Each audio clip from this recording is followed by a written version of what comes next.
Ladies and gentlemen, let's get ready to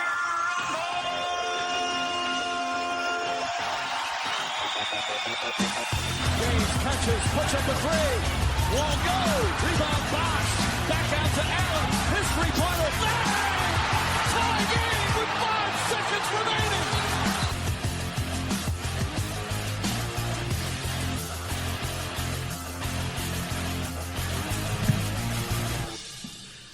And welcome to the locker room. Bozza's a St Kilda supporter. He's going to have a bit of a chat about Nick Riewoldt, who's been an amazing player, as we know, over the years. We've got to get Bozza straight onto the line, so we'll get him on.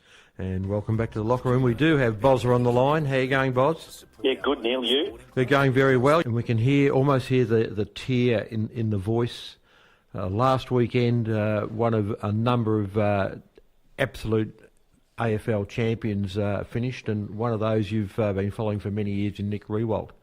Yeah, it really was a sad day on Sunday, and I must have been a very despondent-looking man because a total stranger came by and gave me a comforting pat as he passed me on the way out of the MCG. I have described it as like saying goodbye to a dream. Riewoldt came to the club as the number one draft pick amid the fanfare of Malcolm Blight's arrival at the turn of the century there, and the ride of our lives that the former Adelaide mentor promised us. While Blight fell short in taking the Saints fans on that ride, it was left to the skinny kid from Southport to do so. It was kind of fitting then that Riewoldt's first game would be Blight's last as coach. I remember heading along to what was then Colonial Stadium, excited to see what our number one draft pick could do. Late in the game, I'd moved down to ground level when most others had left because Adelaide were giving us the mother of hidings. And I was mesmerised by what was his first ever mark in the AFL. His timing was so sweet and his hands so soft that they swallowed the ball with the barest of sounds. Throughout his career, he was a tireless and relentless worker, and the Saints team walked taller when he was on the ground. And as long as he was around, Saints fans had that belief that our long-awaited second premiership wasn't far away. In the end, it was not to be, but the teams went so agonisingly close a number of times. He retired as one of the greats of the game, and he will be missed by all, not just me, but all people who bleed red, white, and I grey. agree with that. When you consider the retiring class this year, and you've got Riewoldt, you've got Hodge, and you've got Montagna, and you've got Watson, and you've got all these names that are Bob Murphy, Matty Boyd, Joe Watson. You've got all these players that are going to be eligible for Hall of Fame status at the same time. I hate to be picking that sort of thing when that comes up there. I think they're eligible in 4 years, I think. Something like Yeah, that. 5 years. Well, they had Adam Cooney, I think, was on Fox Sports News earlier today, and so he was asked to name his top 5 of the retiring class.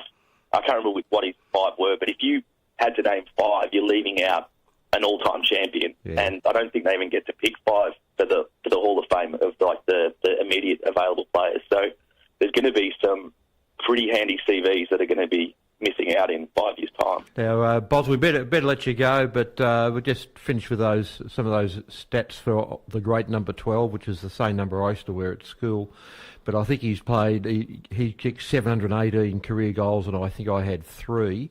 And his career was 336 games, which is pretty impressive, and he was strong to the end, Nick Riewoldt.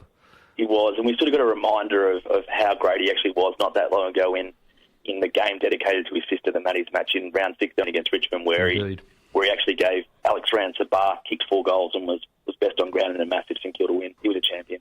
Absolutely. Bozza, great to chat with you, and I'm sure we'll hear from you again just before the cricket season gets rolling. Sounds good. Talk to you guys later.